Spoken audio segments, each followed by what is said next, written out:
Olá, eu sou o Paulo Holland, repórter da agência Safras. Estamos dando início a mais uma edição do programa da agência, o Pré-Copom, onde ouvimos especialistas do mercado e tentamos decifrar o que deve ocorrer amanhã, quarta-feira, dia 18, quando o Copom irá anunciar a sua decisão sobre o futuro da Selic. Nessa edição, contamos com a presença de Flávio Serrano, economista-chefe do Banco BMG. Tudo bem, Flávio? Tudo bom, Paulo? Tudo bem. Flávio, nas últimas semanas, dados da economia brasileira apontam que ela segue aquecida, um pouco menos, mas segue aquecida. Por outro lado, a inflação perde um pouco de força. Nesse cenário, já vamos começar bem direto.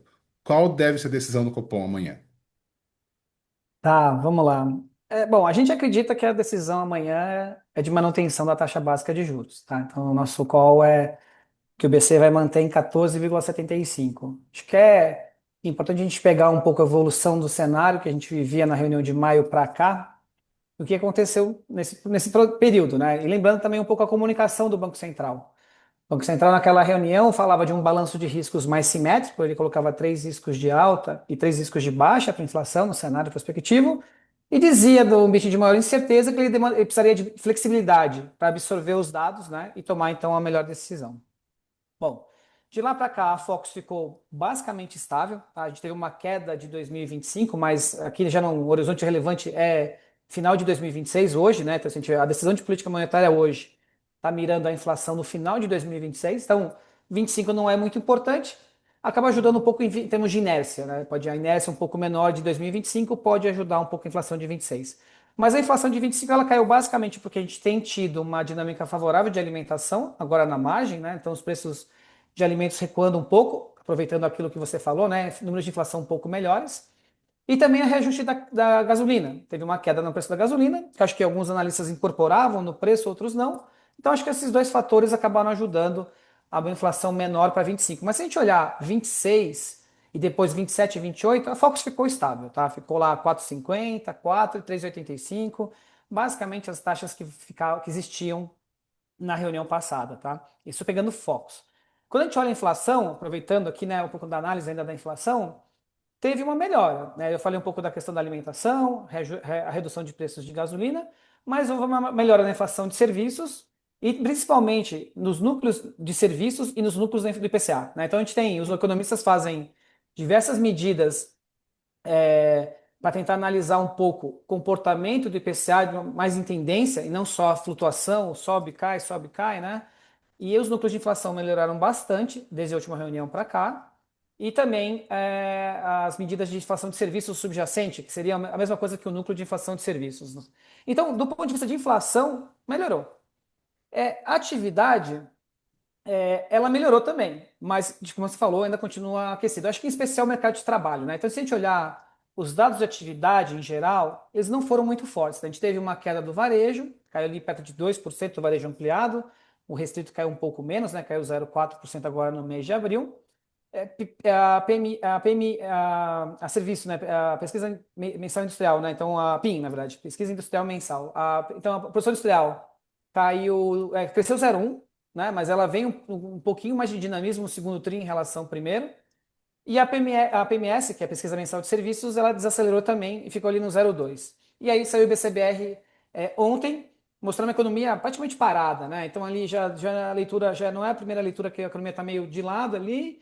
A agricultura devolveu um pouquinho do crescimento forte dos últimos meses, é normal isso, né? Então, o primeiro trimestre muito forte, a agricultura ela cai um pouco, a indústria caiu bastante, olhando pelo lado do IBCBR, caiu 1,1%. Por outro lado, os serviços cresceram 0,4%. Na composição ficou ali 0,1, 0,2, né?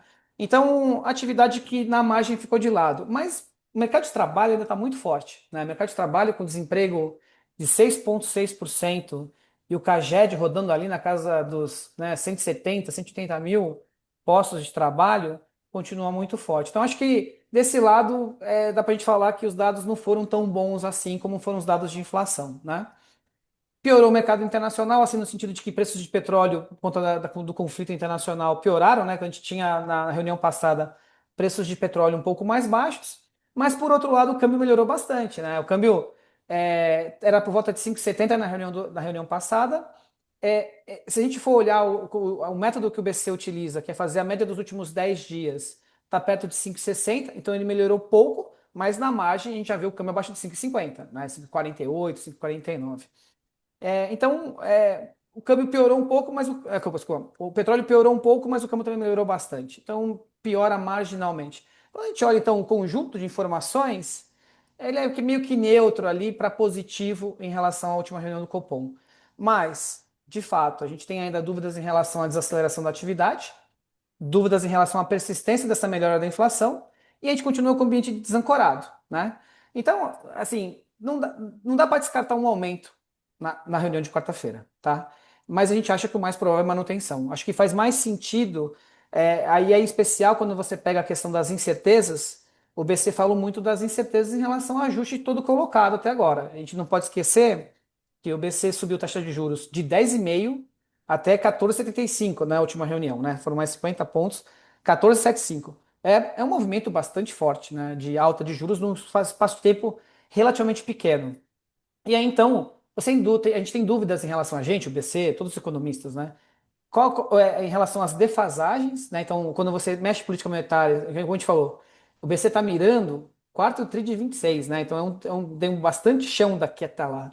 Então você tem incertezas em relação ao tempo que demora para a política monetária pegar sobre a economia e depois sobre a inflação, e a própria magnitude desse impacto, porque como o ajuste foi muito forte, muito tempestivo, também tem dúvidas em relação a isso. Então eu acho que hoje seria melhor não, assim, no sentido, acho que o mais provável, você entende que já fizemos bastante, ainda tem um ambiente que está mais ou menos incerto, então vale a pena a gente parar um pouco para ver e eventualmente manter essa taxa de juros estável por bastante tempo. Eu acho que então a comunicação vai vindo reforçando um pouco essa questão de que juros vai demorar para cair, coisas do tipo, mas é uma coisa que a gente vai acho que, conversando ao longo do tempo, mas para a gente entender um pouco, né, o que aconteceu da reunião passada para cá e o que a gente espera, então, portanto, para a reunião agora de quarta-feira, que a gente espera, então, no caso, manutenção da taxa Selic no nível atual. Você falou sobre desancoragem. Embora desancorada, a inflação que acontece há um bom tempo, que ela está desancorada, faz bastante tempo até, ela segue preocupando, preocupa menos.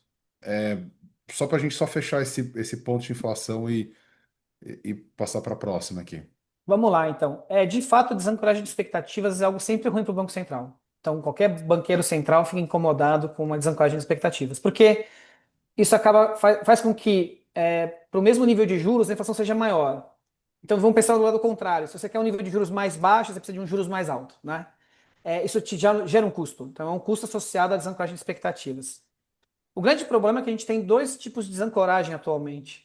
Um que está mais circunscrito, aqui é a condição de política monetária, né, que é mais a conjuntura, se o nível de juros de 14,75 ele é capaz ou não de fazer a inflação voltar para perto de 3, né? Se a gente olhar Focus, ele não é capaz, né? Porque o ano que vem a inflação é 4,5%, mas a inflação, então, ela volta, a gente ultrapassou o teto da meta, né? A gente está hoje rodando com a inflação acima de 5%, né? Na verdade, acima de 4,5%. Então, ela está acima do teto e ela vai caindo, e a expectativa do mercado é chegar mais perto de 4,5% no final do ano que vem. Então, o mercado entende que o que o BC está se propondo a fazer até agora não é capaz de trazer a inflação na meta no horizonte que ele está buscando, né?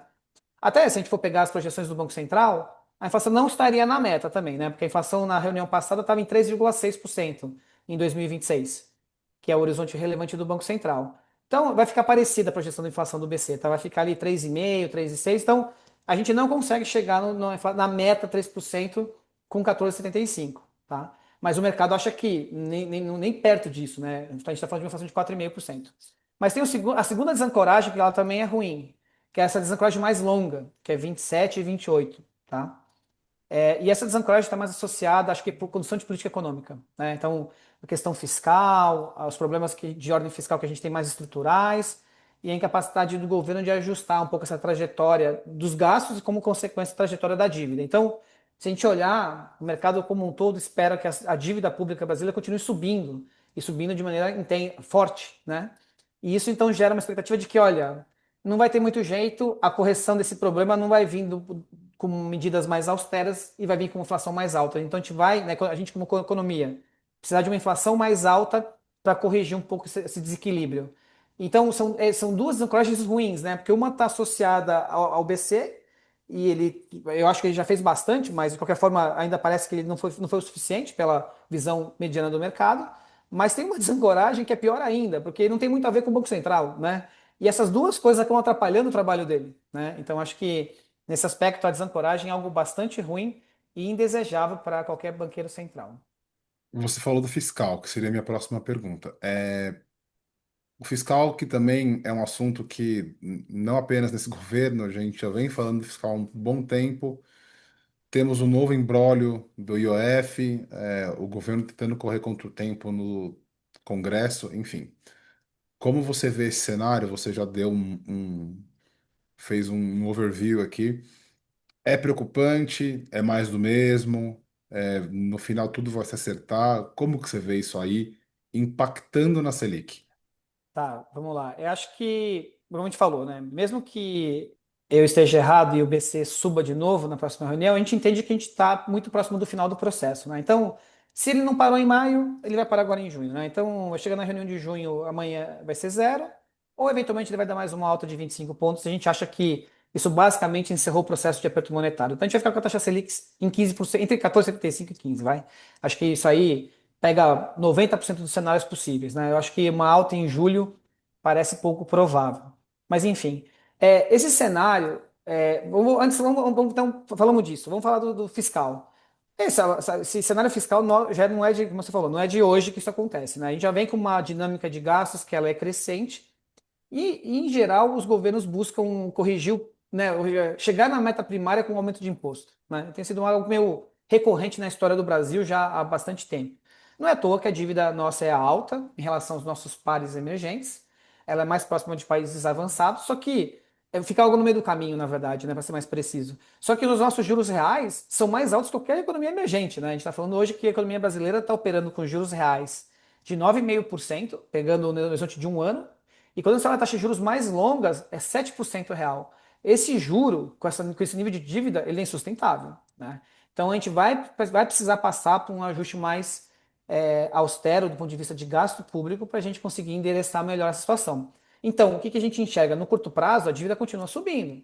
E isso então faz com que os agentes entendam que o risco né, de solvência da dívida é um risco maior, né? É um problema. E por isso então demandam os juros mais altos. Então, esse juro mais alto, mais estrutural, ele vai persistir por um certo tempo. E aí, então, pegando o gancho, qual que é a implicação disso para a gente? É que, dado isso, e dado que parece pouco provável ter uma ação mais contundente de controle de gastos, é ficar muito mais, de novo, né, preso a aumentar imposto, não vai ser o IOF, vai ser uma outra receita, e a gente vai lá brigando para arrumar a receita para fechar a conta, isso vai fazer com que a gente viva com taxas de juros mais altas. Então, mesmo que a gente entenda que o BC já fez bastante, e aí então tem essa questão de que parece que ao longo do tempo esse 14,75 ele é capaz de trazer inflação para a meta, ele não vai ser capaz de trazer inflação em 2026.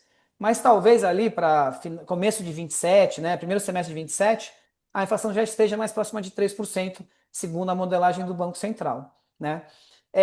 Para isso acontecer, a gente vai viver com taxas de juros mais altas. Então, à medida que a gente não tem nenhum esforço fiscal importante, os juros vão ficando altos.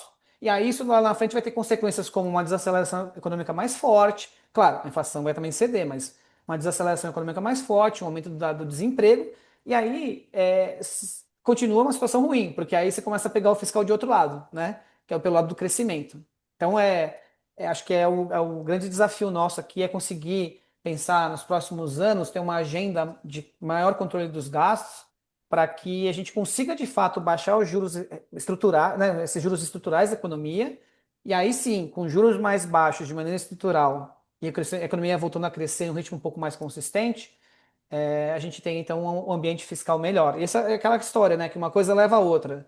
Você vai ter juros mais baixos, porque tem menos dívida, crescimento maior, melhora a percepção de risco, juros mais baixos, a gente entra naquele círculo virtuoso que a gente sempre tanto fala, e as coisas vão melhorando ao longo do tempo, né? A gente sempre tanto fala, nunca acontece, né? É, O que a gente pode esperar desse comunicado? Vai seguir a mesma linha do anterior? Um comunicado mais duro? eu acho que Continuar poderando as incertezas, né, que você acabou de mencionar? isso, acho que a questão da incerteza é um tema, assim, vai ser um ponto bem, bastante colocado, né, bastante mencionado na comunicação, porque de fato a gente vive num ambiente de incerteza maior. Até, vamos pegar, aproveitar, hoje saíram alguns dados dos Estados Unidos, né, com a atividade econômica lá desacelerando mais, mercado já antecipando que pode eventualmente já ter mais do que dois cortes de juros no final ao longo desse ano pelo Fed.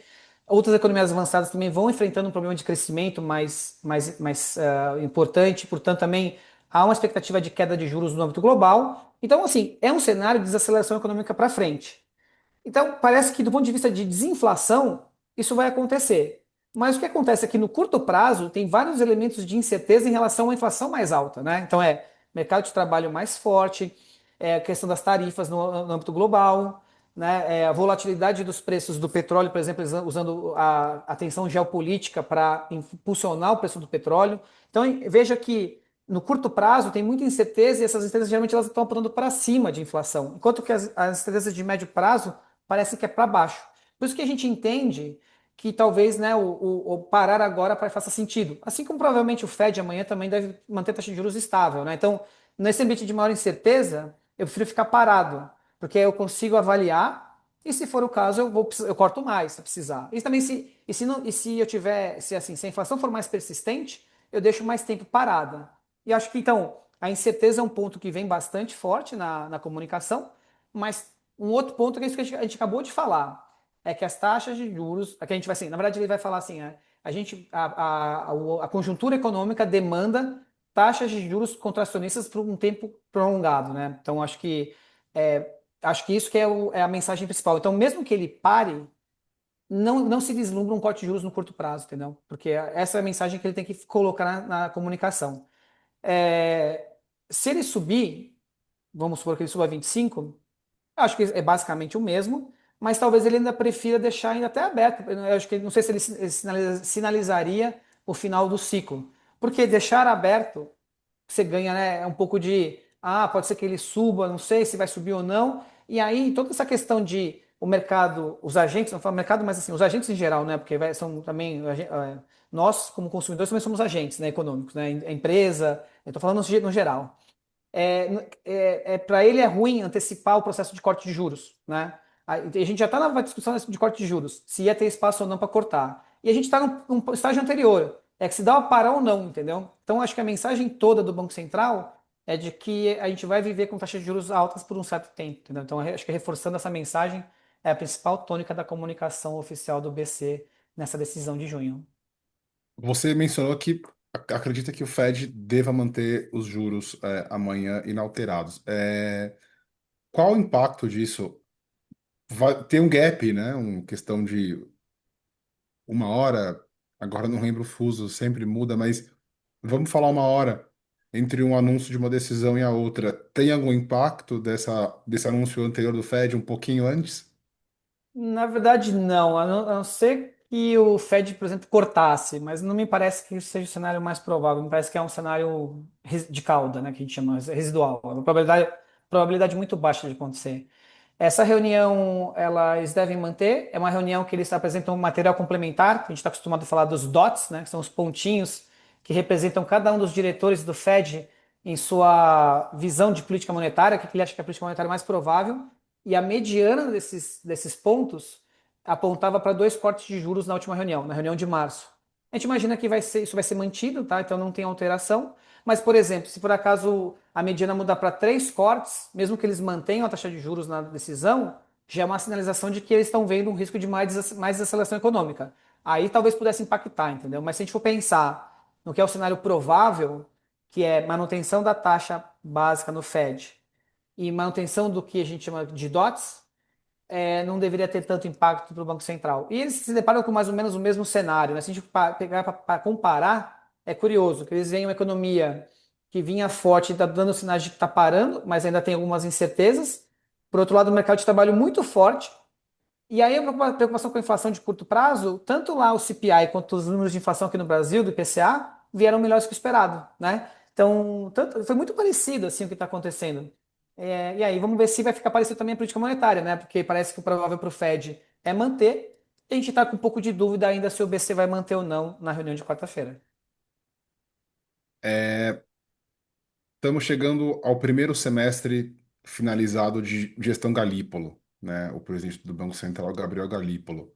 A gente pode falar que ele passou no teste de fogo, o mercado, vamos falar, abraçou ele, aceitou ele, havia algumas dúvidas, eventualmente poucas dúvidas, mas havia dúvidas, indicado pelo presidente Lula, se poderia ocorrer algum tipo de favorecimento.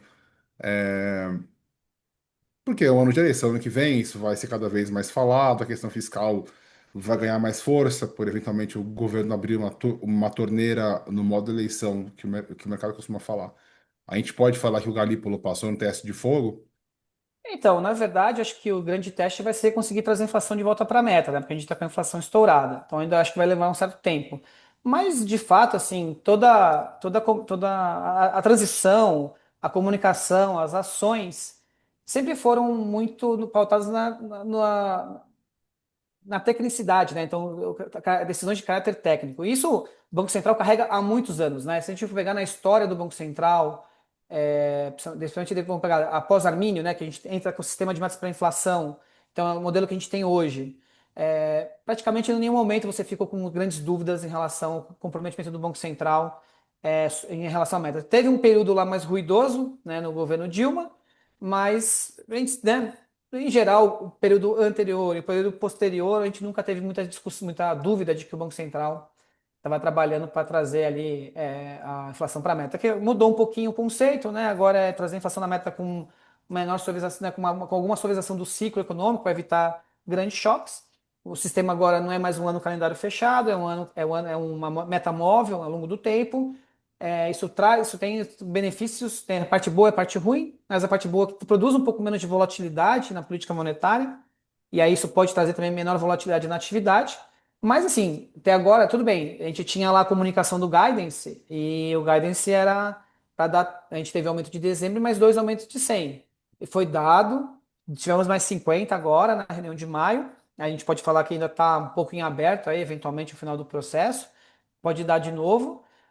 Não me parece ter assim muita dúvida em relação a isso. É mais a questão da conjuntura adversa, ainda é um cenário de muita incerteza, uma economia que veio muito forte, principalmente do ano passado, né? A gente está falando desse ano, mas tem um impacto importante do PIB agropecuário nesse primeiro semestre do ano, né? Então, a economia já, a gente for pegar o PIB do primeiro tri, a gente vê isso claramente. O PIB cresceu 1,4%.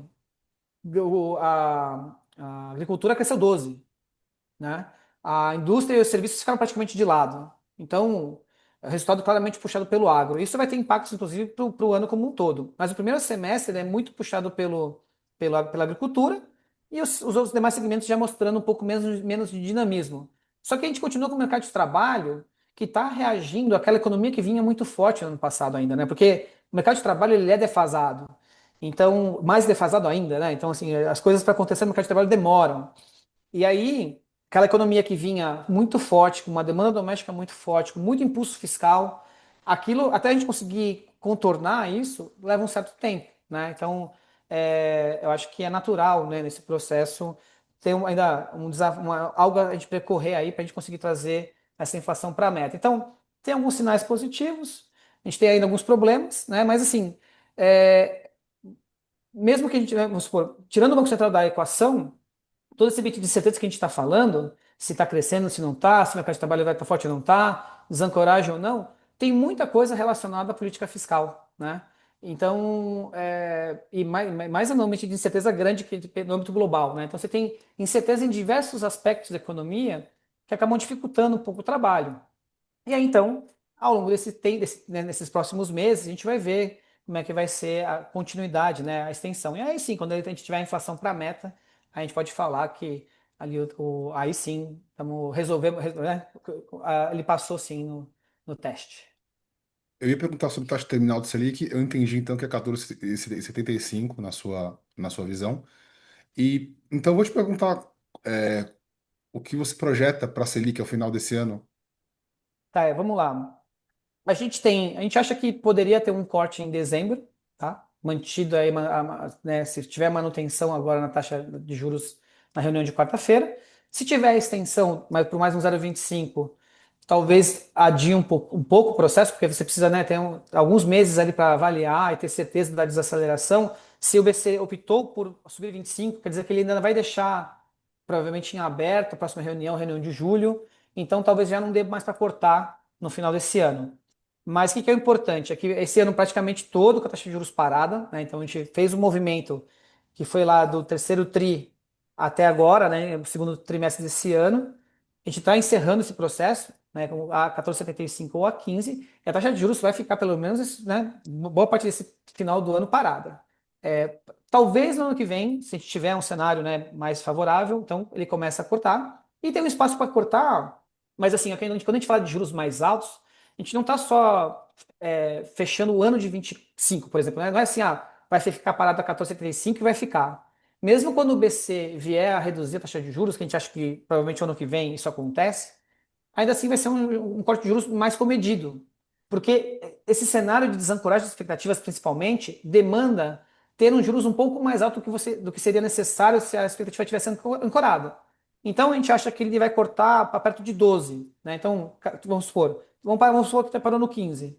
Vai até 12 e vai parar por ali, entendeu? Então, juros de um dígito, isso vai demandar muito mais ajuste para a gente, entendeu? Então, assim, a gente vai ter que ter uma reorganização fiscal, talvez um novo arcabouço, eu não sei qual vai ser a nova, se vai mexer na âncora ou não, mas assim, pelo menos com novos parâmetros, né?